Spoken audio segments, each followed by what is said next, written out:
otherwise I'm never going to enjoy them unless it's like a juice or a jam of some kind where the seeds are either removed or like broken down. Yeah. Yeah. Hmm. So we're live on air now, and this is our 150th episode, which I've called the 150th episode spectacular. I And thought you I'm- called it the Sasquatchcentennial. Yes, the sesquicentennial. What did you call it, Mike? The bicentennial? I was like, It's no. a bicentennial. The 150th of Canada was just in 2017, and everyone, like, it was the sesquicentennial that entered our vernacular last year, and we get to pull it out again for this episode. Let's just enjoy that sentence. Sesquicentennial entered our vernacular. Yeah. So we're here. We've been doing this thing for a really long time. It started off as an every so often, like every 2 or 3 weeks kind of thing.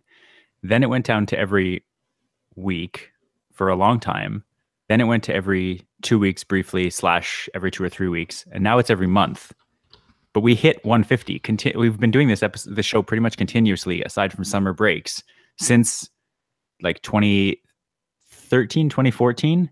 I think 2014. I'm really proud of us. I'm really proud of you. It was 4 years last week or so that we did the first official one that was branded as Future Tech Chat. Oh, really? Yeah. Huh. I went back and looked in the archives. So because the first one was it called just like a chat about the future or something? Yeah. It was retconned into being Future Tech Chat 1 after the first one. Oh, okay. But it was called the Chat to the Future or something. Or yeah. Chat about tech bracket in the future or something. Yeah. Oh, it's Tech Chat in the future. Oh, Yeah, maybe that's that's what what it it was, was. Yeah. I'm think proud Future of Chat's a little bit better branding than Tech Chat bracket in the future. I'm proud of both of you because there's no way I'd be here without the two of you. That is very Although true. That does assume that I'd just be chatting alone, and there's no way I talk that much about SpaceX or cell phones. Well, you're also a senior contributor, so you're not even really like you volunteered yourself to not be a full co-host. That's right, I did. And So- I maintained the senior contributor status. Yes. Much to our chagrin, actually, because it would be much more fun if you were a full co-host, but alas. We do have a ton that we want to talk about in this episode, so I would be remiss if I didn't try to get us at least to the next phase of the show, which is, I'm going to call it follow-up because we are following up on stuff, but technically I think Mike would call it front matter now. It's partially front matter, partially follow up. Okay. So Next stuff is follow up. Yeah. So why don't you lead off, Mike? We're gonna start with front matter instead of follow up. I feel like we should start with follow up. Oh gosh. Okay. Nick, What on earth are you talking about? Nick, tell us about your new phone plan. Well, gentlemen, I've made the jump to Freedom Mobile. My voice cracked in the middle of that, and it wasn't nearly as nice as I thought it could All be. right. Take it again. What did I say? I don't know. What? Okay, wait. Well, gentlemen, I've made the jump to Freedom Mobile. The future is friendly. Except that's the TELUS motto. So, in the pre-show days ago and the far, far away, or where Rob lives now, I was actually an early adopter of Wind Mobile. I signed up with them the second day it was available. But after their introductory offer petered out after a few months, I realized I couldn't actually get cell signal in the apartment, and I couldn't get it at work. And at the time, I couldn't use Wi-Fi at work. It was just like it was all cell signal. Mm-hmm. And so I left Wind. But I thought, man, I really, really like this company, and I hope that one day their network is to the point where I can actually use it indoors, because I would love to come back to them. Yeah. And precisely, I think it's 1 or 2 ownership changes, and here I am on Freedom you're back. Mobile. Yeah. I'm pretty excited. I have one of those unlimited data plans that you two have been talking so much about. Yes. Wait, what? Unlimited? Oh, right. It's unlimited. They do have It's unlimited, yeah. it's 10 gigs of LTE speeds and then throttled to 3G after that, which 3G is I'm fine. totally fine with. Yeah. Yeah. I mean, for the stuff that I actually do with a cell phone, I think LTE is like as nice as it is to have that connectivity speed. I think it's a little bit of overkill. Yeah. There are certain things it's really We'll good s- for, but not like if I was everyday streaming use. video all the time, then maybe, but Yeah. So I you're tend finding to listen to. Sorry. that your service is like much like now indoors you don't have any issues. You're finding your service is much better. Well, the places, and they warned me about this up front. They said the two places in Calgary that you tend to have issues are in the basements of places along Stephen Avenue or like the old buildings in general. And it's Mhm. like, yeah, that makes sense. That's fine. I tend to be on Wi-Fi there anyway, but whatever. And the other place they said you'll have issues is above the 25th floor in a skyrise, Huh. which actually might have been an issue in our old apartment because we were effectively on the 20th floor. Okay. But worst case scenario, you start roaming and Yeah. you only have 500 megabytes of full speed data, but then it's still unlimited at 3G speeds. But again, you'd be at home on Wi-Fi if that were the case. Oh yeah, like Scenario. nowadays, like you're right. Yeah, like home Wi-Fi is absolutely just fine. So I'm curious about that 25th floor thing because I think most cell phone because people are the majority of the time on the ground, I would argue, unless you're like in a plane or a helicopter or something, you're on Earth, on some surface on Earth, whether that is in a building above the ground or not. That cell signals are generally bounced kind of only downward, like the highest plane they ever hit is parallel to the vertical of wherever the cell phone tower is. But other than that, they're aimed mostly down. They're not shooting cell phone signals into space because that's just a waste of bandwidth. So it makes sense that if they only put their towers at a certain height in some areas, that they just wouldn't reach. There's no signals being sent up, so you wouldn't be able to really connect that well. If I'm reverse engineering a hypothesis as to why this is the case. Yeah, well, that makes sense to me. Like the other part is they'll often try to put the cell towers on just higher topographical areas so that you're effectively higher than the cell tower when you're shooting down. Yeah. Right. So there's that aspect too. So yeah, just based on where Freedom's towers are, there's that kind of limit on how high up you can go before you start running into signal issues. Yep. But so Nick, you'd say you're very happy with it? So far pretty happy, yeah. Okay. I remember you were talking a couple weeks ago about if you were on like a Google plan, how you'd kind of hold back a little bit before you hit every, even gigabyte, because every even gigabyte is slightly more money. Mm-hmm. And it's interesting because I actually I've been stopping myself from watching like hilarious GIFs on Reddit on the go because I'm like, oh man, that's a lot of data. But now I'm like, oh, I shouldn't watch that on mobile. And they're like, I mean, there's no reason for me not to watch it on mobile. And so now I giggle on the bus a lot more. Right. Yeah. Actually, before we move off this piece of follow-up, I should point out, I can actually now say it on air. I don't think I've mentioned it before intentionally, but I got a notice from Fido the other day that our magic 15 gigabyte plan that I had signed Julia up for by accident was corrected. The error was noticed, and we were not charged anymore. They were very careful to point out, but in the future we will not have 15 gigabytes. We'll be back to the 10 that are outlined in the contract. So I'm kind of sad, but on the other hand, I was flouting the law, so to speak.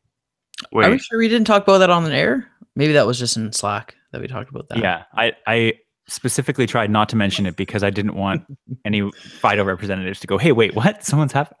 But clearly they found out. One of our dozens of listeners could have caught that. You never know. There was actually someone in my Pokemon chat that had the same thing. They were with FIDO, and they saw 15 on their plan instead of the 10. Mm-hmm. So must have been kind of a not restricted to just your account, which is probably going to be more easily noticed than if it was just you. Yeah, exactly. If it was just me, I don't think they would have, like, I assume people in the same way that you and I are on grandfathered plans, if the vast majority of their customer base was on a plan like that, I think they would be much more eager to kind of figure that out and get them off that plan. Right. They're starting to offer, I don't know about you, Mike, but they're starting to offer me very good deals. Like I can get a $0 iPhone 8 if I upgrade my plan. I'm like, wow, that's like a $900 or $1,000 subsidy. Yeah, right. So like I think I've been offered, or at least it's just the generic or general FIDO loyalty offer. You can get like a $0 S8, I think. Right. Yeah.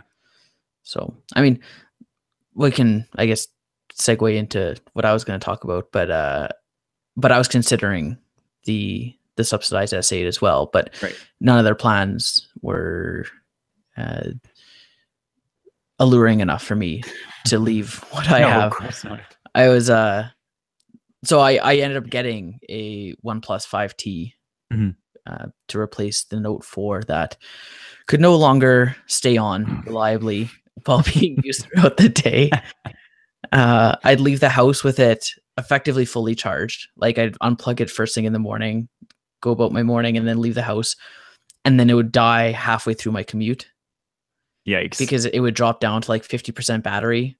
Yeah. While running maps and Pocket Cast and just die. Yeah. Like, oh, well, that's nice. I'm glad it lasted a full 2 hours in my day. So I have to charge it at work, and then again, kind of rinse and repeat.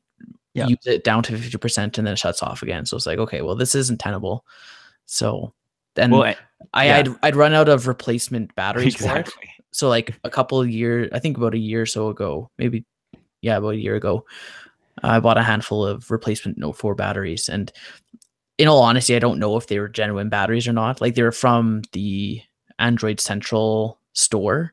Okay. So it was semi-vetted. It wasn't just like a random seller off eBay or whatever.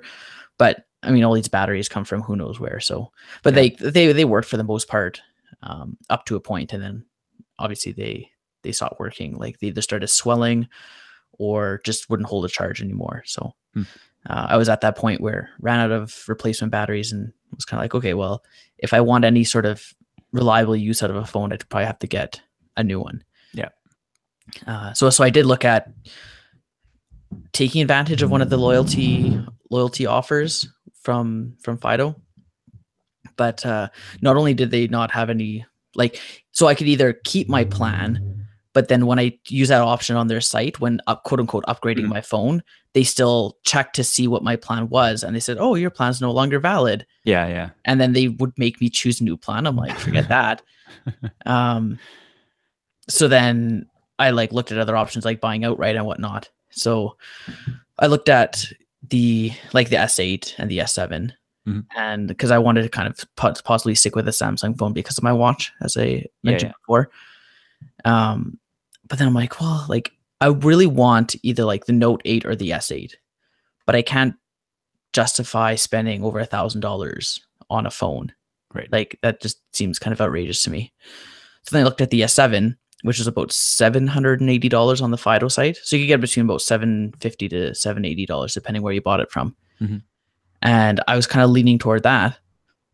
But then I remembered like the OnePlus, and I was like, oh, maybe I should check to see what they have. And sure enough, like their newest phone, the 5T, which was released in November of 2017, was the same price as an S7, which was already 2 years old. Yeah. I believe. I think like April Coming 20. up on 2 years old. Yeah. Yeah, I think April 2016 was when it was released. So it's effectively 2 years old already versus like one that's barely 3 months old. Yep. And is equally better than the S7, obviously. Mm-hmm. So that's what I have now is the 5T, and it's been amazing. Works really well with my watch, and it does everything I want to do. Like I actually compared it to the iPhone 10, and it's pretty much spec for spec equivalent to what the iPhone 10 is.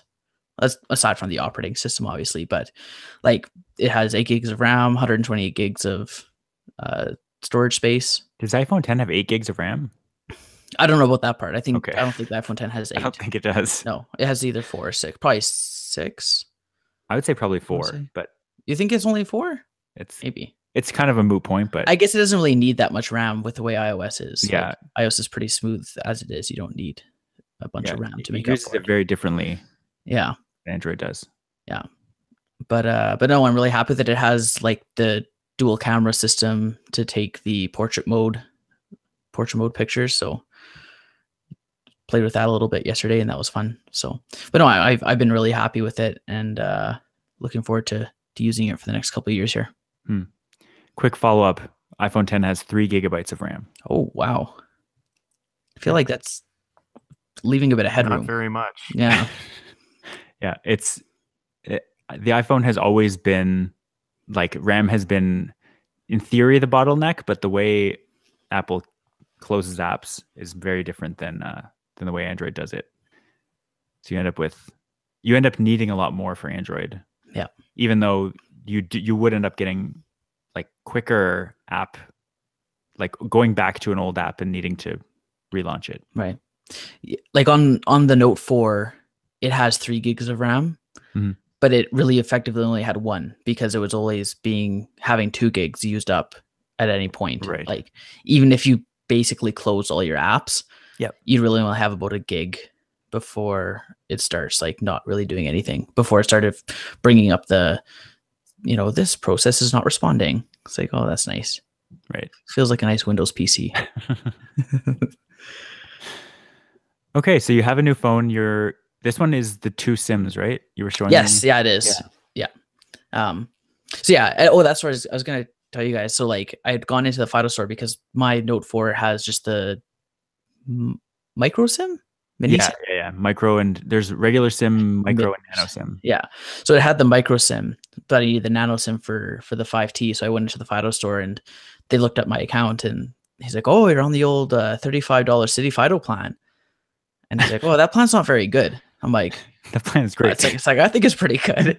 He's like, "Well, for it's like for what you get for it, you shut your filthy mouth, sir." The fabulous plan.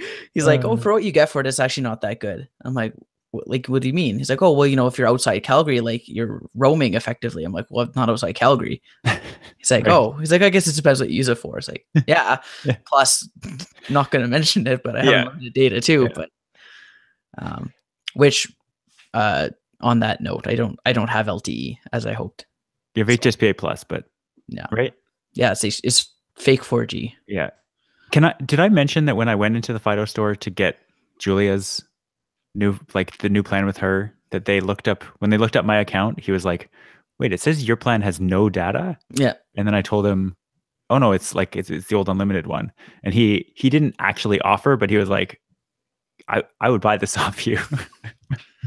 I haven't got that comment in a while. Either one about you don't have data and we'll buy it off you. But the other times where they've looked up our account, they're like, "You don't have data." It's like, "Yeah, I do." It's like, "No, you don't." It's like, "Yeah, I do." No, it's in there. So now all 3 of us are on unlimited plans. Yeah. I didn't actually realize the Freedom one was unlimited. That's pretty good. Although you're limited to 40 hours of talk outside the home zone. So that seems like enough. How do you even talk about anything in 40 hours? I feel like if we had no other constraints on our time, Future Chat could be 40 hours a month.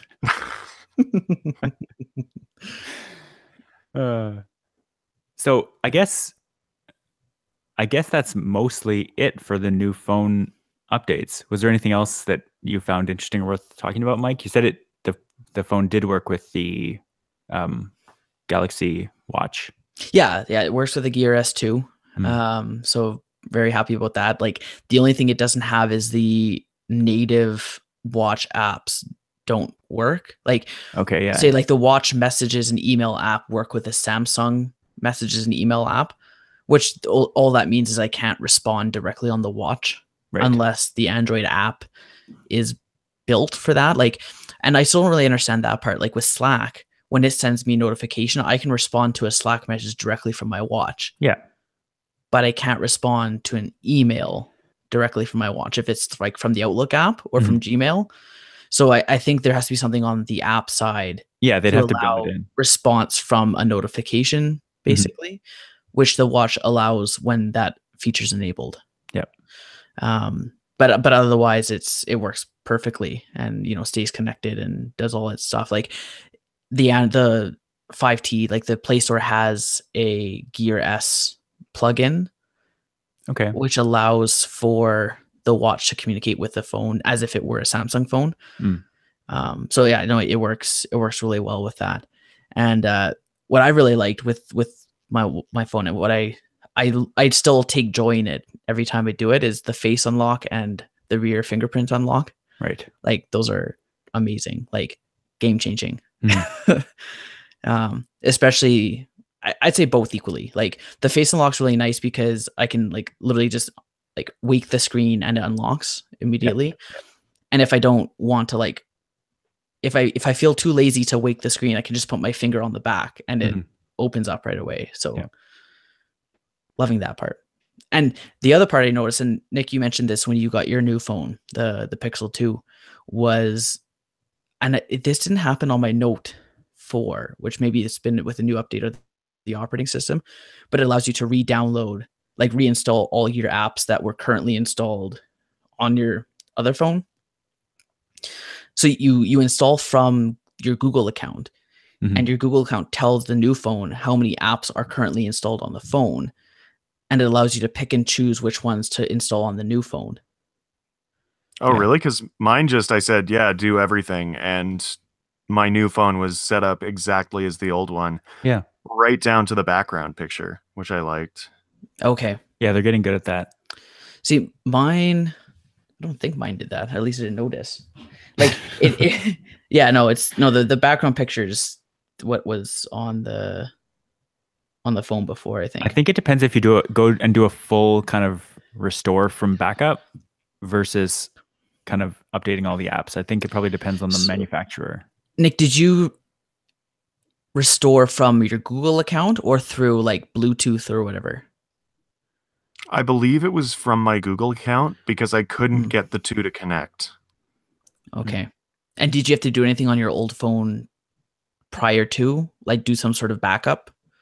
No. Like it had automatically backed up like half an hour before I tried. Because I remember checking, going, oh man, how old is this backup? And it was like 31 minutes old. And I went, oh, surprisingly recent. So did it set up like your home screen the same way as well?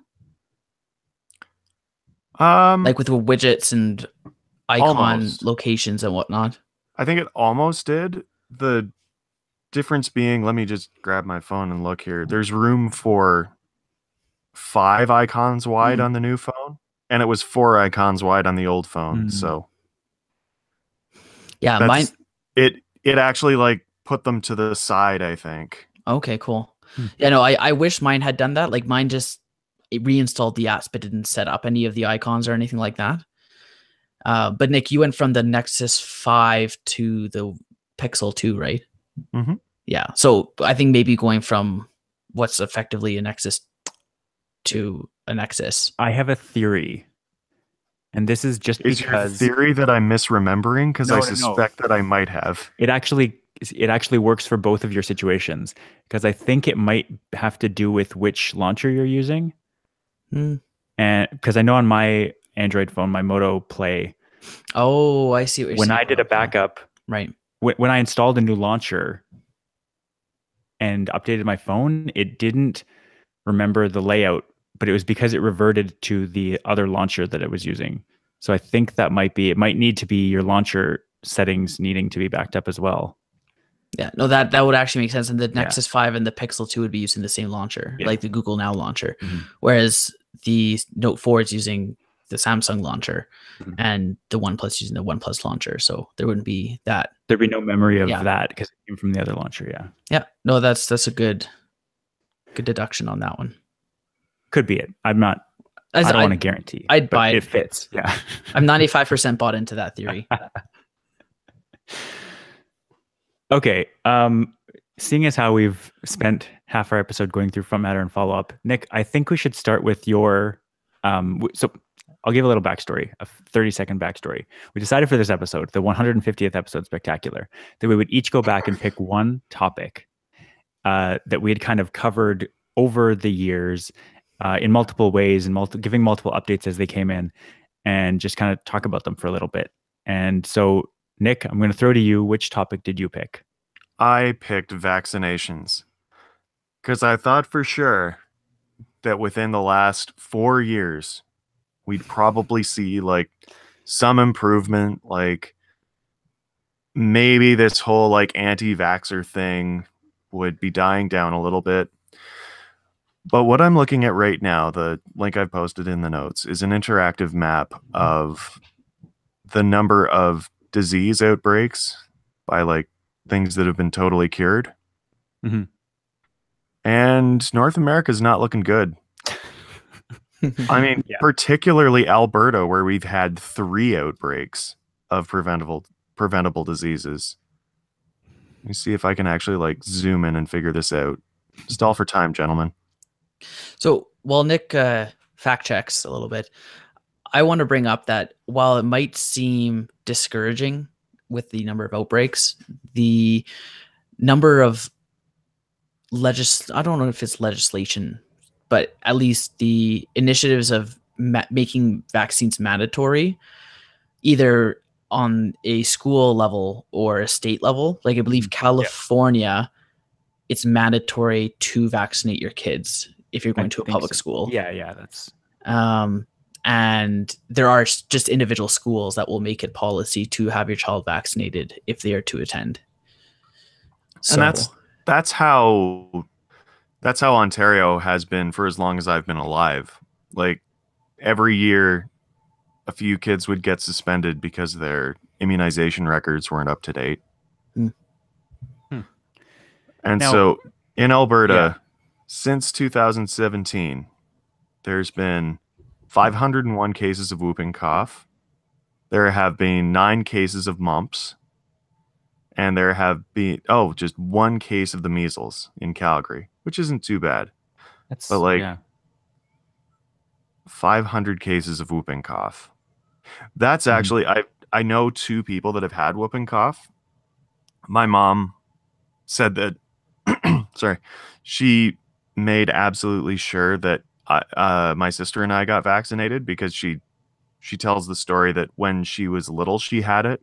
And she actually thought that she was going to die. Like she was kind of coming to terms with her own death because she was coughing so much and just feeling so terrible. And I have a friend from university who got whooping cough while she was in, I want to say it was Africa or the Middle East. Maybe it was Central America. Anyway, she got it and it went extremely poorly. Like, I mean, she recovered and everything, so that's good. But says like, if she ever gets sick now, it's a little worse on the respiratory system because she's had whooping cough. And so like, yeah, I mean, there was a story a couple weeks ago, I think in Toronto alone, they suspended around 5,000 students for having incomplete vaccination records, which is a good start because if you're not going to vaccinate your kids, then keep them away from the other kids. Right. So speaking from being in Alberta and in Canada, like medical records are by and large digital these days, right? Yeah. Well, they're trying. So like when you're talking about vaccination records, like, I believe we were given like a paper card for Emma when she was born to track her vaccinations and whatnot. Is that, I'd like to think that's electronic somewhere, that every time we give her a vaccination, we get our card punched or whatever. But that's the part where it's like, I don't remember giving that card to anyone to actually update the electronic records if there is one. Yeah, like, Mike, honestly, for the love of God, keep such careful, like, make sure to be careful about that card and keeping it updated and actually keeping the physical card. Because, like, I went to Alberta Public Health to get my flu shot this season. So last year, but this season. And they had a ton of trouble finding my records. And I was like, oh, yeah, I'm not at all surprised. I haven't been here that long. I haven't had a health card that long. But then I told another friend about it, and they were like, no, that's everybody. Like, I've lived here my whole life, and they can never find my records either. And it's like, oh, well, that's concerning. And in Ontario, anyway, it's that paper record that keeps you from getting suspended. Yeah. Interesting. Also, I think I talked about this on the podcast, but they told me when I was getting my flu shot, they said, "Oh, so you have asthma. Do you want this vaccination for pneumonia? Because there's like I think it's an antibacterial resistant strain that's going around southern Alberta." It's like, yes, please. Yeah, no kidding. Cool. Now, I mean, we have to tell you about these other things, so we have informed consent from you. It's like, just shut up. Just shoot me full of it, please.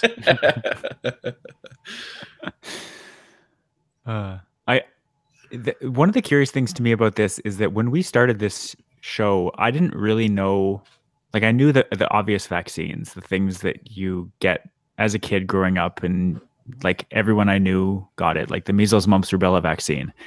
And one of the, like, when we were kids, chickenpox was just a thing that you got. And now kids, like, it's not a thing anymore because there's a varicella vaccine that's now built into that. Now it used to be the MMR vaccine. Now it's the MMRV vaccine, with varicella being chickenpox. And it's just not, like, unless you're an anti-vaxxer parent and doesn't get your kid their up-to-date vaccination records, then they do not get chickenpox anymore.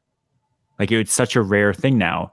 And it just like, because when we were growing up, like, I'm not that old. I'm not young, but I'm not that old. And it was just a thing that you knew.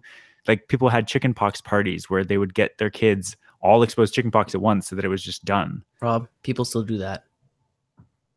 Well, why wouldn't they get the vaccine? Because they're anti-vaxxers. Okay, I'm not saying people don't do that, but like, as opposed to a vaccine, like, I don't know. How is it? You said had, so I want to clarify. Well, I guess so. People still do have those. The idea that somebody would rather give their kid an actual virus than give them an inactivated version that's in a vaccine, it just seems crazy to me. Like, you could die from chickenpox. It's not. Most cases, it's a minor kind of skin irritation that lasts for, I don't know, is it a week or two? And then it's gone. But it can be more serious. And especially, like, we talk about vaccines being for immunocompromised people, like, they're the ones that are most likely to be affected very badly by it. Like, if I get the flu, unless it's a very bad strain, the odds are I'm just going to be okay after a week or two. But that's not why you get vaccinated. You get vaccinated because there are people that can't. And they're the ones that are most likely to, like, die or get seriously sick from it. Yeah. I'm still exploring this map, and I want to point out that in Toronto, the biggest city in Canada, there was an outbreak of mumps that hit 62 people. Mm-hmm. And where's the measles? There was a measles outbreak in 2017 that hit 3 people. And, like, how can a city that has more people than all of Alberta, or a greater metropolitan area, how can that whole thing have fewer cases than Alberta? Yeah. That's how. Look at me answering my own question. What a young go-getter. So we've now, I don't know, we can talk more about this. I went because I was curious, and I'm looking at the World Health Organization page, like their little area on vaccines. And I'm just going to throw a few facts at people. So immunization, we're just talking here about diphtheria, tetanus, whooping cough, and measles. The immunizations for those viruses can avert 2 to 3 million deaths per year, according to World Health Organization. And if the global vaccination coverage gets better, it's currently around 86% for vaccines, an additional 1.5 million deaths could be avoided. So it's almost like getting to almost 90% coverage prevents a bunch of deaths, but we can prevent almost as many again just by getting that last 14% covered. Just seems like it's such an obvious thing. I wonder, I was just thinking just now, what if instead of vaccines, you strive to teach people like proper hygiene? Mm-hmm. So then you're not spreading as much stuff. So it's fine to have the vaccine, but it's like, okay, well, if you don't want the vaccine, then at least like carry around hand sanitizer and use that all the time. Like, I don't know. I mean, if you're trying to breed antibiotic resistant strains, I have an issue with that in general. Also, it seems very problematic.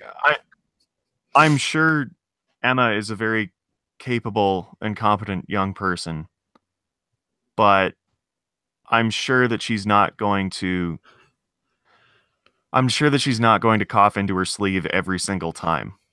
Oh, you'd be surprised. She's very disciplined with that. No, but when you're not watching.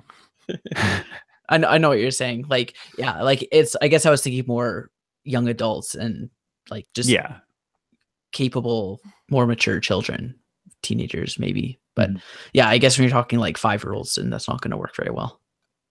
I still see people. I see people my age that just freely cough into their hand and then go and do other stuff. It's like, Jesus, people. I see people leave the washroom without washing their hands. Rob, what? What do you? When did I do that? You're like the king of non-hand washing. You're like anti-hand washing. I'm anti-hand washing, but not if you've pooped on your hand. Like literally on your hand. Does this happen often for you, Rob? I have made. I'm going to fill in Rob's part of the conversation. It just goes everywhere, guys. It's so hard to control. How do you guys not get the poop off your hand? That's so weird. It happens every time, right? Hey, guys. Guys. No. Wait. Sorry, I missed something. Never mind. My point in the hand washing thing is that people like it's like the hand sanitizer thing. If you come to rely on hand washing as being the thing that saves you, hand washing itself is not going to save you. I'm not saying you shouldn't wash your hands after you go to the bathroom. I'm saying like there are actual health problems that can be associated with washing your hands too much. That can't be the only thing you do to prevent communicating diseases with people. Oh, for sure. I think it's more like I'm washing hands to keep other people safe, more like. Yeah, that too. So we were at the mall the other day eating lunch, and I was like, oh, we didn't wash our hands. I was like, and I touched like 50 different things in the last 5 minutes. Why are you just touching everything? Well, no, like not intentionally. Just your hands just go. You don't think about where your hands are going. Usually, you just. Rob, have you seen the movie Contagion? Yeah. Oh my God, Mike and I went to see it, and I just sat there thinking about all the things I had touched in the last couple hours. Okay, so anyway, where I'm going with this is like we were literally like halfway through our lunch, and I'm like, oh, we didn't wash our hands. And I'm like, well, I've already like started eating, and I'm not gonna like if there's bacteria on my hands, it's already in my body. Mm-hmm. So washing my hands now isn't going to do anything. Yeah. So at that point, I just didn't worry about it. Mm-hmm. But like it's things like that. Though I guess if you had like hand sanitizer, you could just like use some right then. Like when you maybe don't have a chance to wash your hands. I would argue that using hand sanitizer is worse than washing your hands. I think you'd lose that argument, but we've talked another thing in addition to vaccinations. Oh, sorry. I should clarify that we were just at like a clinic, like a health clinic. Okay. Oh God. So that's where all the sick people are. No, exactly. But then I'm thinking like, well, they probably clean that place the most too. Yeah. Yeah. So like you're probably worse off at a mall where there's like sick people wandering around and places not being cleaned. Yeah. So I don't know. We've talked a lot about hand in hand with vaccinations, your immune system being strengthened. Wait, what? Did I make a pun without realizing it? You did. Okay. We've talked about your immune system and how it is like even more than vaccinations is your biggest protector against getting sick. And like Nick pointed out, the idea of resistant antibiotic or drug resistant bacteria, viruses, I guess bacteria. Diseases? Yeah, any diseases. But specifically bacteria in the case of antibiotic resistant. The fact is that in the next probably 10 or 20 years, we're going to get a big outbreak of a bacteria that we're just not going to have any kind of immunity to. And it is things like taking antibiotics when you don't need to, or not taking the full course, or using antibacterial soap or whatever the wash is that is making those worse. We're training the bacteria around us to be stronger and to attack us better by doing that. It's going to do that anyway, though. Like that's how evolution works. Like, and bacteria evolves too. Yeah, so we're accelerating the process by improper use of antibiotics. We're breeding maybe them to be stronger, but it's a lose-lose. Definitely. It's a lose-lose situation though, because you want better antibiotics that work faster and more potently, but as a result, like the bacteria is gonna it's the strong ones that are gonna get passed on and continue to be spread, right? And that's the whole premise behind the drug-resistant bacteria and viruses, right? You're making a longer term argument though, because like the problem is that it's happening now when it could have been happening in like a couple decades when we have more time to actually recognize the problem into the topic. Because currently we definitely accelerated we're it. We're increasingly using antibiotics of last resort, and an alarming amount of the time it's not working. Yeah. There's been actually like I'd say 75% of the time that we go to a walk-in clinic for like a fever, like when Emma has a fever and she doesn't really have any other symptoms or whatever. And so they'll like kind of examine her and be like, well, we can't find anything, but we can give her this antibiotic. And I'm like, what for? Yeah. And they're like, oh, well, just like in case it's an infection. I'm like, but does she have one? It's like, well, no, but like she might. It's like, it's okay. We'll pass. And like, there's even times we'll go in and she'll have just whatever. She's like, oh, let me write this antibiotic. I'm like, what for? Like, what for? Like, don't just give me an antibiotic. And like, she's like, could you please stop, sir? You're just breeding superbugs. I understand that people go in like literally looking for an antibiotic. Like they know they want an antibiotic before they even get examined. So I understand that doctors are just like conditioned to start writing the antibiotic and make the parent or the person happy, but that's not a good path to go down because like you said, Rob, that just breeds those drug resistant illnesses. Also, on that note, I have a sore throat and I think I'm getting sick, but the problem is I'm pretty sure it's this weird bug that's going around where you get a nagging cough for like 6 weeks and it never gets really bad. It's just you cough in the middle of the night and that's irritating. And the worst part is that I'm pretty sure I'm getting it from the guy in the house, and he's had the cough for like 3-4 weeks now, and I managed not to catch it for like a solid month just because it lasts so long. And also, I've put a link in the notes. From a recent Quirks and Quarks story about how coughing actually increases the bacterial loading in the room. Like,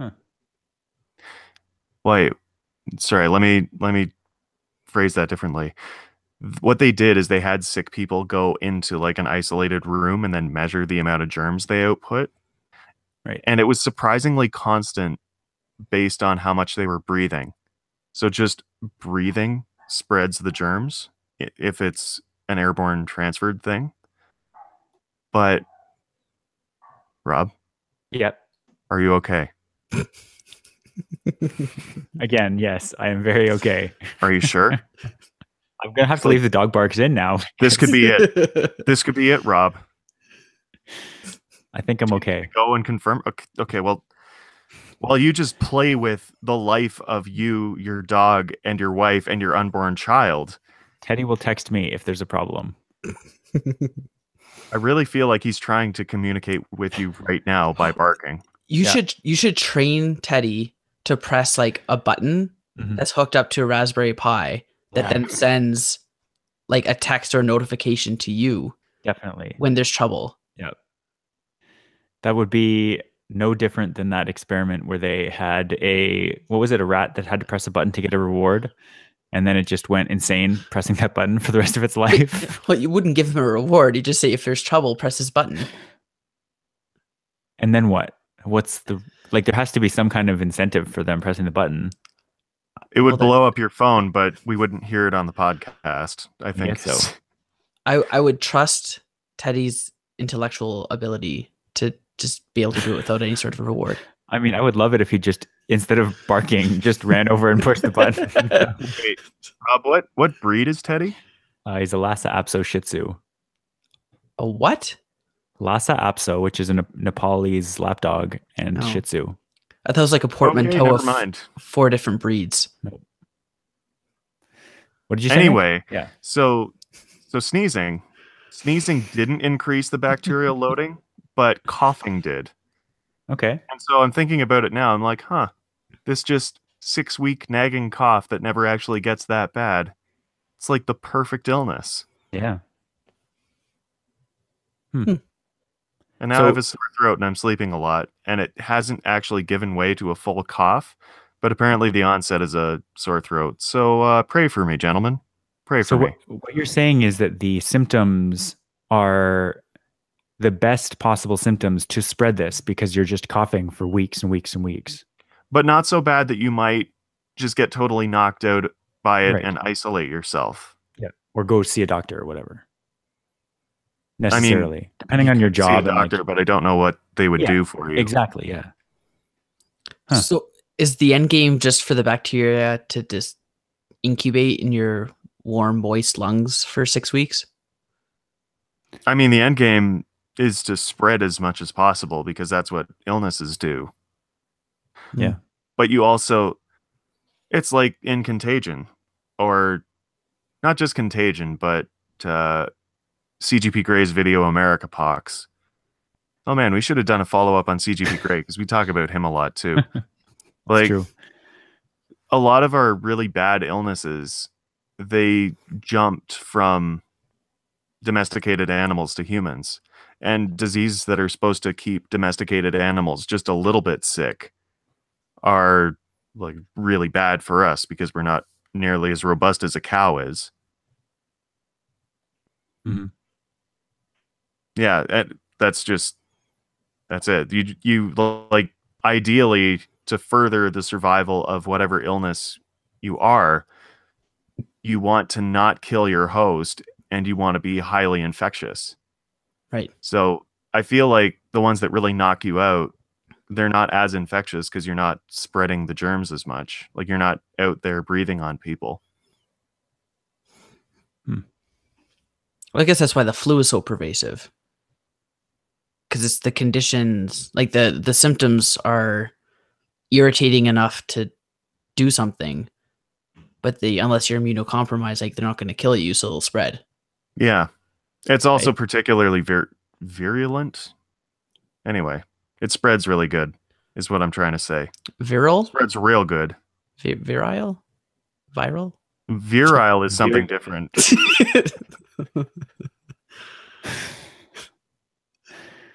Okay, so do we have anything else to say on vaccines, or can we move to Mike's topic? Well, take your vaccinations. Vaccinate your children, please. So did anything change either with the landscape of vaccines and our thoughts on them between 4 years ago and today?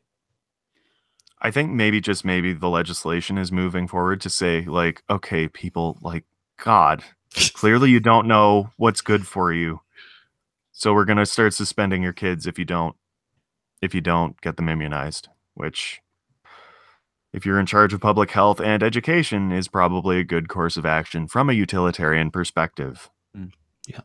I think vaccine rates are going up overall, but the vaccine rates are now high enough that people aren't seeing the effects of viruses on a regular basis. And so you kind of forget about it and think, maybe I don't need vaccines. I haven't been sick in a while, and then stopping. So it's kind of balancing out now that the rate of increase of vaccinations is tapering off because people are kind of forgetting why we even took them in the first place. Well, yeah, we've made that point every time we've talked about this on the show. Yeah. It's that they're a victim of their own success because people forget how horrible these things are. Yeah. It's also like I'll admit I didn't get a flu shot this year because so this is what happened. I knew flu season was coming, but I hadn't seen any signs for flu shots being available. I'm like, well, that's weird. And then I heard like, oh no, they are available. You just have to go in and get one. I'm like, okay, well, that's good to know. But then I got sick, and there's this thing of like, we're not supposed to get a flu shot when you're sick. So then I didn't. Who said that? That's just a common thing. Like, you're not supposed to get a flu shot when you're already showing symptoms. Are you still sick, stuff. Mike? I'm not.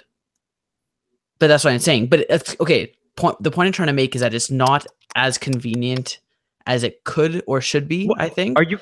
No, because I'm not even. You literally have to show up and say, "Please shoot me full of vaccine." Pharmacies have it. You just walk in and they give it to you. Grocery stores, but then you have to go to the pharmacy. They need a service. Go to the grocery store, Mike. They need a service that goes to either your house or your workplace. What do you want, like Uber Eats for vaccines? Yes, I do. Uber vaccines, like I absolutely do. Oh, hey, dial this in. Like, yeah, Carl will be here in 10 minutes. That would be amazing. Wipe it down. You have unrealistic expectations, sir. I would even pay for that. No, you damn well should. Mike, it's the free. Grocery store. Just go and get it. Yeah, go get it today. This is not a good argument. No, I'm not arguing for or against. I'm just saying that this is I'm fully admitting that this is what happened because of the level of convenience or non-convenience it is. Yes, I agree that it is as convenient as it could ever be in practical application, but I think it could be even more convenient if, like, with schools, the only reason kids probably ever get vaccines is when the schools have their vaccination day. And like the kids obviously have to sign their consent forms and whatever, but like at least they're going to the schools to do the vaccinations. If you rely on parents to take their kids, like it's probably not going to happen. Mike, you know what I want you to do? I want you to call your public health line in Alberta, in Calgary, wherever it is. Find the telephone line that you call them and say, I am having an issue getting to a station where I can get my vaccination.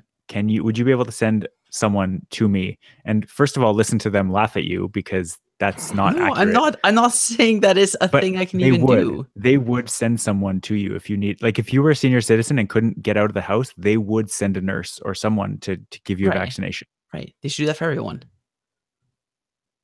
Mike, I have no problem having. I'm glad that we had just a moment of silence. That where like Rob and I the brain actually has to clunk into gear. It's like, hold on. Okay. You're making a bad argument. I don't have to ask the Girl Guides or TELUS or Direct Energy to come to my door. So because they're a for-profit enterprise. Okay. No, that's fine. Mike, but a public service like vaccinations should be just as convenient for showing up wherever you are as these other annoying things Mike, you don't even want near you. How much do you want here's what we're going to do. Exactly.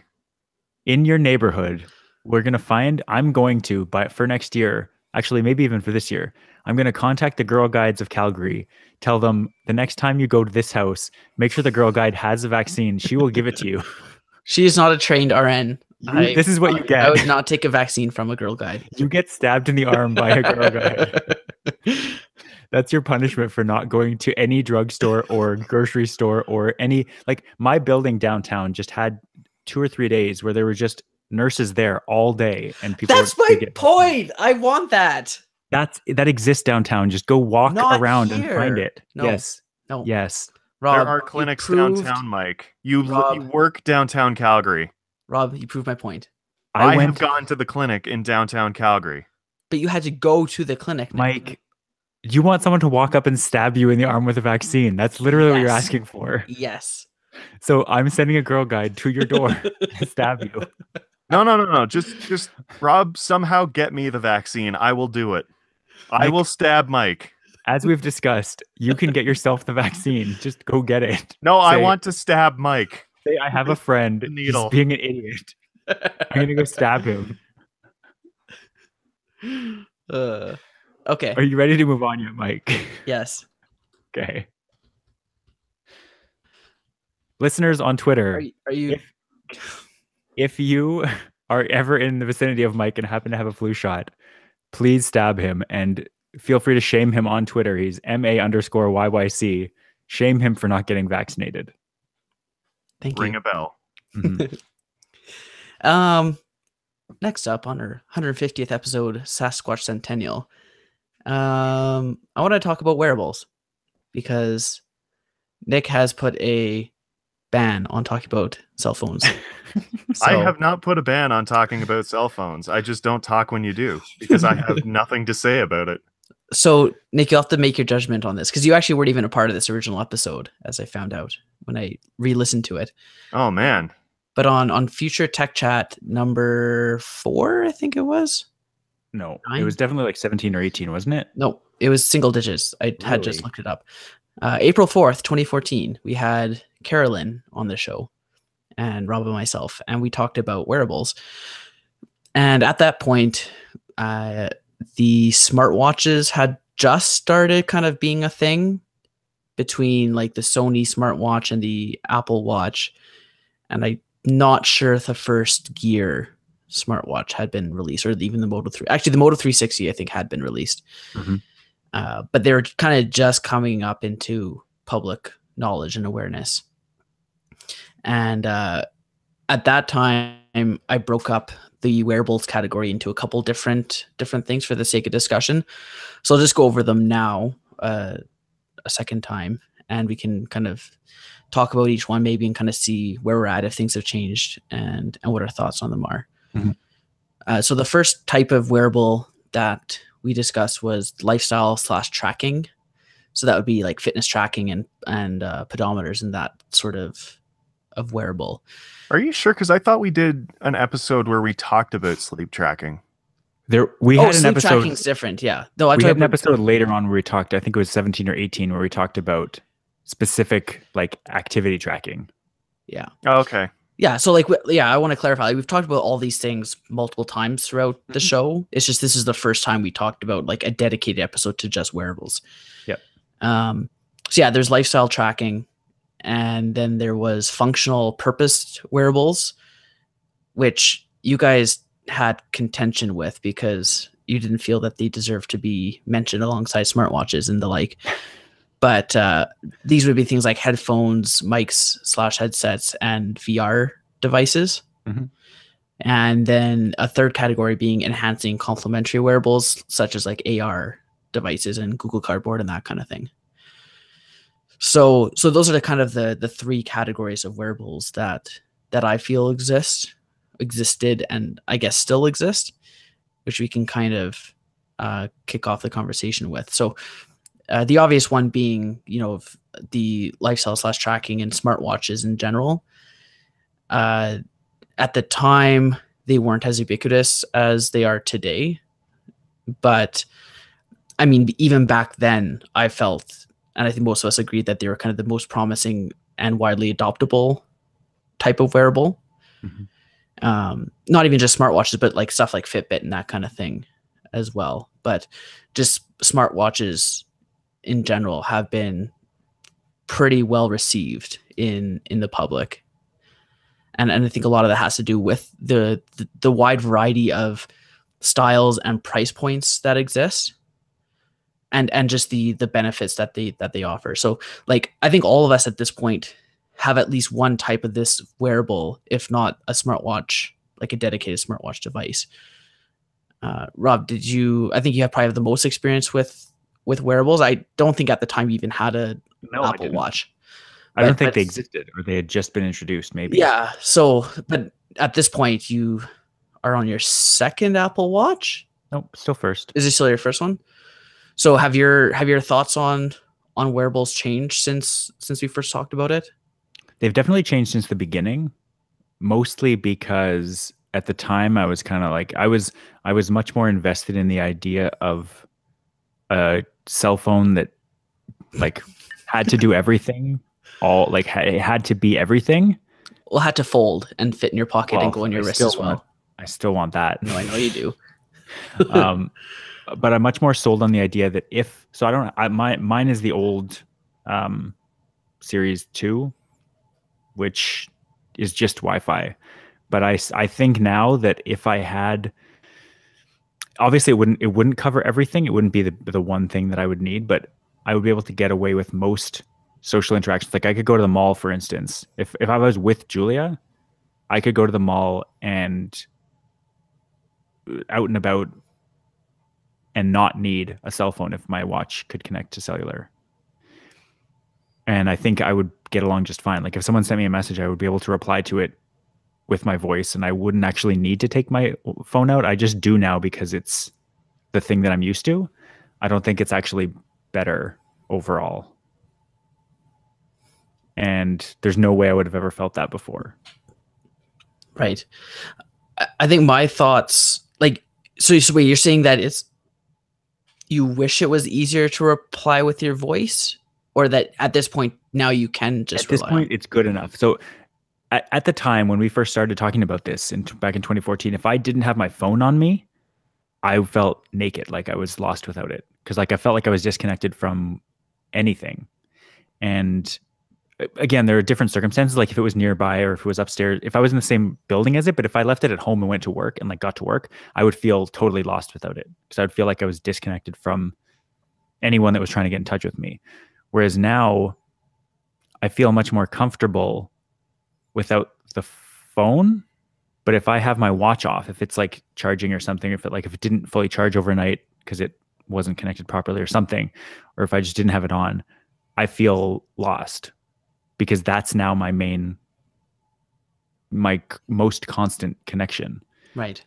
And like I'll often get home from work and leave my phone charging upstairs and just spend the rest of the evening without it, because I can see what's going on, and if I need to respond to someone, I get notified about it. Right.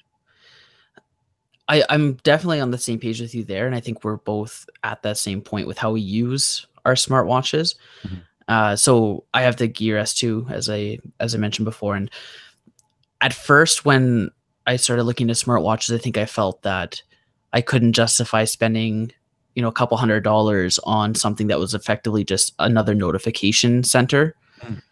But I found a lot of benefit and utility in being able to use the watch as like a filter for notifications, because I really dislike that feeling of always need to have like my physical phone with me all the time, and that if I couldn't like feel a vibration of the phone, then I'd miss something.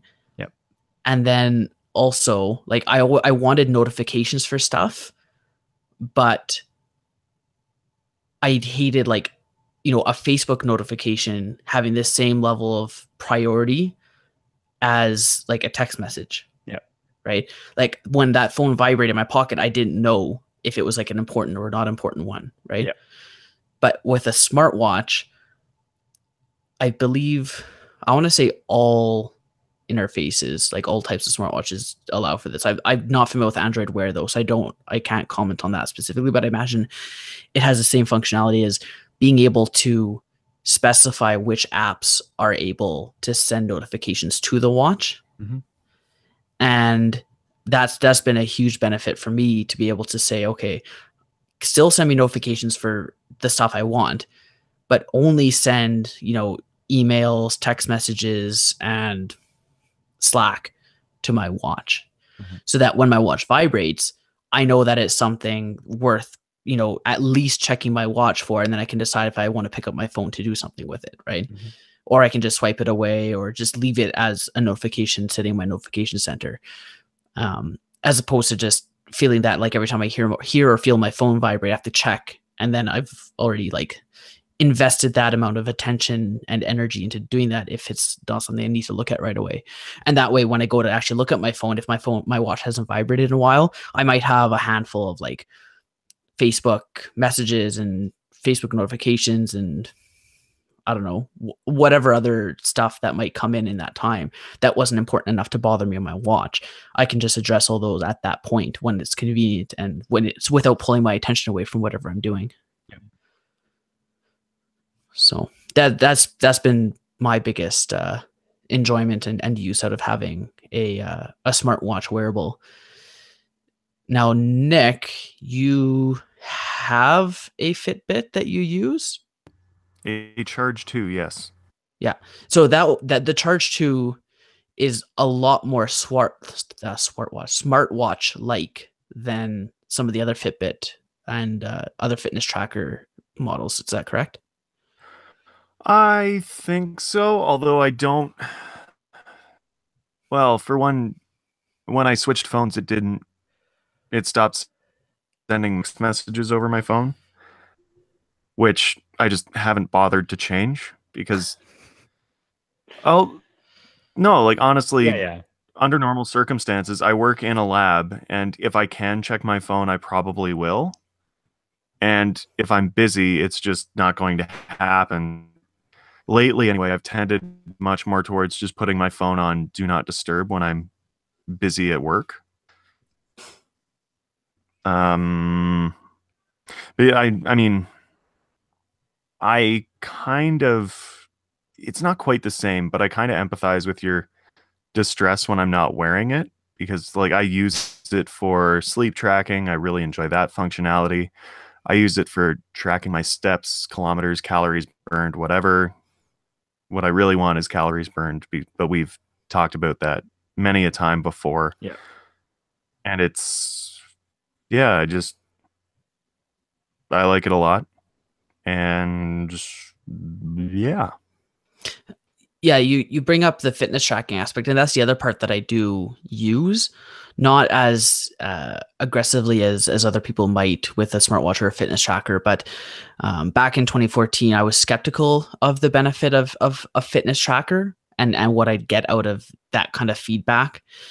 But I find that like I have a step target, and when I meet that step target, I feel like, oh yeah, I did actually was more active today. I did go for a walk at lunch when I, could have not, right? Mm-hmm. Like my goal is not entirely intentionally, but it's worked out that if I take like a 45-minute walk at lunch, then that gets me to my target after that walk. Right. So between like the activity up to that point and then after that 45-minute walk, it brings me to like my 6,000 step target, which isn't a lot, but like for having a desk job where, I'm driving to work and sitting at my desk, like getting 6,000 steps in a day is actually like, you have to actually do that. You don't just get that passively and just by the end of the day, oh, I got my target again. Like to me, that's not a useful target if you're going to meet it without doing something intentional. But I don't want to have to like go for a 5K run to meet my target either. Right. I want to be like, have intentional activity. Well, so like I have something to kind of keep me like motivated and happy that like I made a good choice that day. Mm-hmm. Or if I, spend like a Saturday doing like yard work or whatever, right? It will say that I met my target. I'm like, oh yeah, I did actually do quite a bit of yard work when I may not have felt or recognized that I was actually active that day. So like I've actually found that really useful. Yeah, I totally empathize with you there because I mean, being scientifically minded people, we're trained to not believe your intuition in a lot of cases.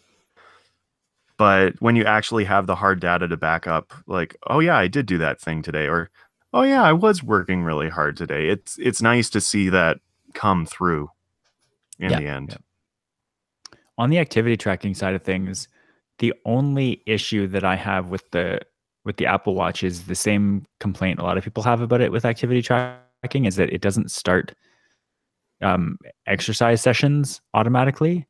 So it will notice if you're more active for a certain point. Like if I ran for 10 minutes, it might give me credit for some amount of those 10 minutes of exercise and counting towards my support. Like it has a target of 30 minutes per day of exercise. Without me activating a workout, it will still count some of that, but it's not consistent at all. And it could be way better about saying, hey, it looks like you, not necessarily out loud or on the screen or anything, but it could notice that my heart rate's elevated. It's moving a lot. It has the sensors in it to be capable of detecting that I've started working out without explicitly launching it myself. And at that point, it activates a much more fine-grained detail of tracking. Like it'll measure your heart rate every minute or something, or every 30 seconds instead of being every 5 or 10 minutes like it usually does. And I would get a lot more benefit out of that, knowing that it's keeping track, because the only time that I ever explicitly start a workout is, for example, like if I'm going for a bike ride or something, if I'm biking to work, I'll start a workout just because I want to like see how it went. And I think it'd be a much, much, much more useful if it detected all of a sudden it started moving like crazy. You're probably going for a run or even a walk or something. Like it could very easily detect the difference between me sitting here doing a podcast and going for a walk. It would be super simple. Right. And it just doesn't do it yet. Oh, sorry, Mike, go ahead. Oh, sorry. No, I was just gonna say, like on the note of automatically detecting workouts, like I sometimes forget that the Apple Watch doesn't do that, because the Gear S2 and probably most or all of the Gear products that Samsung makes, like it does a really good job of doing that. Like I could be just wrestling with Emma for 10 minutes, just go like crawling around on the floor, just doing whatever, and it'll be like, oh, great workout. Like, yeah. And it had been tracking for the last 10 minutes. Yeah. It's always hilarious when it does that. Yeah. Yeah. But it's that thing where it's like, oh yeah, I guess I am actually like doing quite a bit right now. Like it's very reinforcing that way to like help me feel that I'm being active. And I trust that I'm doing enough for it to be counted as like physical activity. And it's even like, it even auto detects bike riding. So like we've gone on bike rides and it'll detect like how your wrist is oriented and that is staying stationary, but it can detect like acceleration, deceleration and be like, oh, this person's probably bike riding. And so again, like after 10 minutes, it will say, this is your bike ride that you're doing right now. Yeah. Which is like, I love that. Like it's so good. And I don't use the data for anything, but it's just those reminders that you're like being active. Yeah. And I don't know, I really enjoy that part. It does have a feature in the latest update that will detect if your heart rate goes above a certain threshold for a certain amount of time without any, because it can detect activity. It is capable of doing that. If it doesn't detect activity, but your heart rate goes up, it will tell you, oh, your heartbeat has been at 120 for the last 4 minutes, and we didn't. Are you okay? Exactly. You might. You're talking about the Super Bowl? No, we were playing a board game over New Year's, and it was getting to it was one of those board games where you're not allowed to say anything, but you have information that the other people on your team don't have. Is it Hanabi at all? It's called Code Names. Okay. Oh, that was a good one. And so I was the code master, I guess. Yeah. And I was just trying to communicate without being able to, that I had information, and like they were making it super stressful for me. So I was just like, come on, and they weren't getting it. And so like 120 beats per minute stressful? Yeah, like I got my watch vibrated and I looked and it was like, oh shit, I'm really into this game. Yeah. No, because there was a football game, an NFL game. I think it might have been before the Super Bowl. Okay. I thought you were referring to the Super Bowl. Lately, yeah, there's some football game on. Yeah, there was this field with a ball, and craziest thing, guys, you wouldn't believe it. No, there were a wave of heart attack warnings that went out on the Apple Watch because they'd been sitting for 20 minutes or more, but then all of a sudden their heart rate was over 120. So there was I think it must have been thousands of people that got hit with the notification. We think you're having a heart attack. You should go see the doctor. Yeah. That's crazy. So it can detect those things, but it just chooses not to when it comes to regular exercise. Yeah.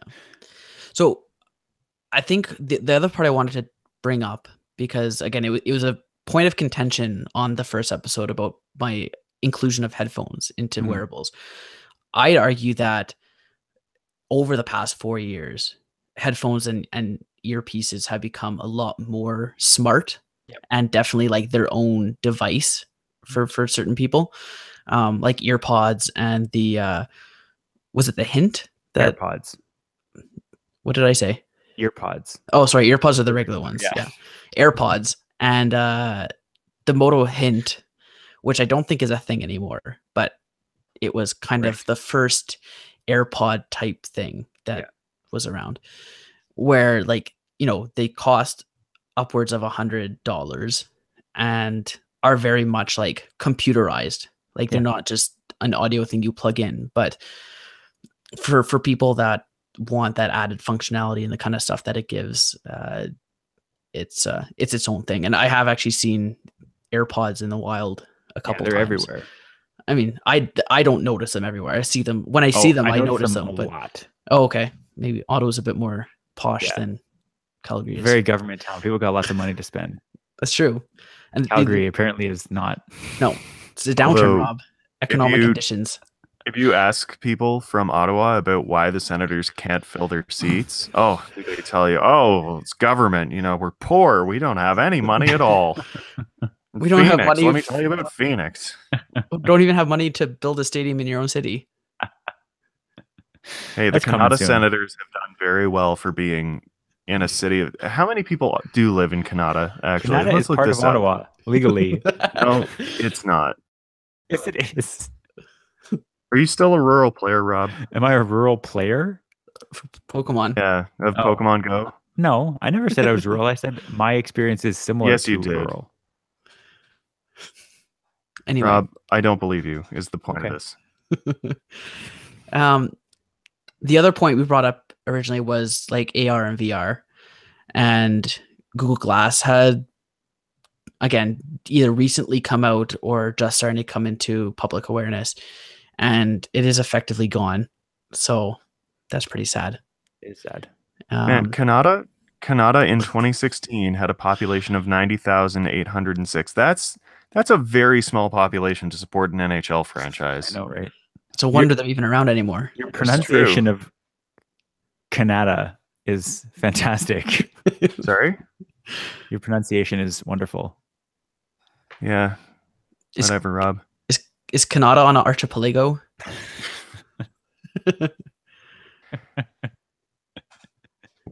We've grown a little more posh here in Calgary, Rob. I guess Canada. Get in the car and take out the garbage. I make fun, but that's actually how I well, not quite how I sound, but I get that way after a couple drinks. So while Google Glass has fallen by the wayside, we have seen efforts on both Google and Apple's part to make AR a thing on like their phones, even if it's not like a dedicated piece of hardware at this point for Apple or Google to prioritize. At least there's strides being made in integrating AR into the phone use so that you hold up your phone and can get additional information on whatever it is you're looking at, or just look through the screen to have a different kind of view. Like if you have something like Google Cardboard that is effectively AR to a point, depending on what you're using it for. So I think there is still a future in AR.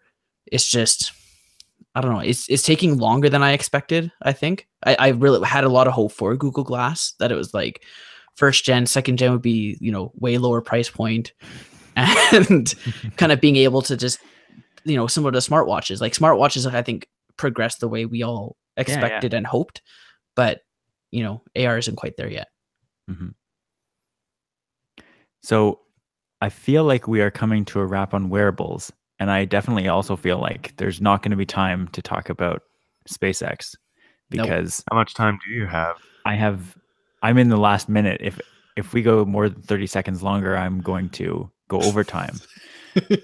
Which I knew would happen. Anytime I call something a spectacular, I know it's going to go over. Well, Julia should have been forewarned then. She probably should have. I'll say my thing, but then I have to go, and I will let you to do an after show with discussing Pokemon updates as the other big theme of this show, in an after show should you so choose. So all I wanted to say about SpaceX is, when we started, they had not yet been able to land an orbital booster. And we are now at the point where they launched their Falcon Heavy 2 weeks ago.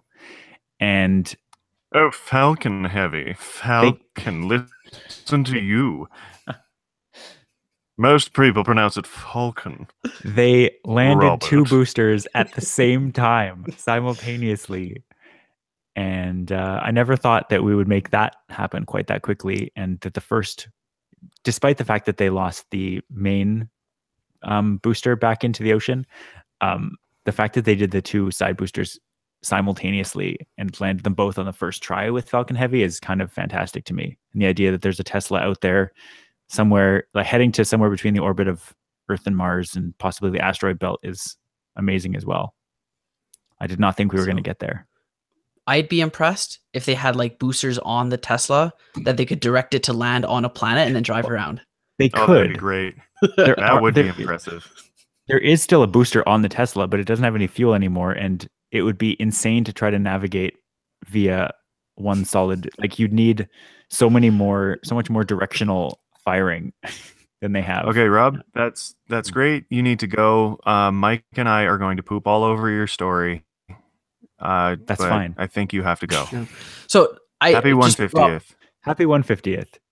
Yes, Mike. What's up, Rob? Before you go, I do want to acknowledge that SpaceX has advanced a lot in the past 4 years. So much so that you don't even care anymore. No, and that's the whole that speaks for itself. Like I'm normalized. I'm like, yeah, they launched a car into space. Cool. Like, seems about right. Like, and that's amazing. Like for us as people living in this age, like to be normalized to that. Yeah. Like, whereas like just getting people into space. Well, I mean, people into space is still pretty impressive, but like the moon landing was like a huge like worldwide thing, and it's just normal for these private companies to be making strides like this, and very cool. Thank you, Mike. I'm still waiting for space tourism. I'll be highly impressed once that becomes a thing. That'll be really BFR. Cool. It's coming. Do you guys remember where the X in X Prize comes from, or the X in SpaceX comes from? Exploration, maybe. Is it? I think, now I could be wrong. I probably am wrong, but I thought it came from the X Prize. It could have. Which I'm looking it up now. It was a contest from 1996 to 2004 for someone to achieve like suborbital space flight with like a renewable or not consumable vehicle. I'm going to go, but you can look up the Lunar X Prize, which was just recently abandoned because nobody was going to hit the deadline, but it ended in April of this year. And the goal, like you got another 15 or 50 million or whatever it was dollars prize from X Prize. No, what I'm saying, I did a project on the X Prize in high school. Like that's where I think it comes from. I could be wrong. But there was another, maybe, but there was another X Prize that was to have a commercial thing land on the moon. And the contest ends this year and nobody's going to make it. So they all agreed, okay, we're not going to make it, but it's kind of still an open thing that people are trying. Okay, well, Rob, you need to go. You need to check that you still have a home. I probably do, but I'll go check. Marauders haven't taken everything and everyone from your home. If they did, they also restarted the laundry, so I think I'm good. It's very convenient. Yeah. Those are very considerate marauders. All right. Well, enjoy your Poke Chat after show. Will do. Thanks to our listeners for being here for the 150. Godspeed, Rob. Bye, Happy guys. 150.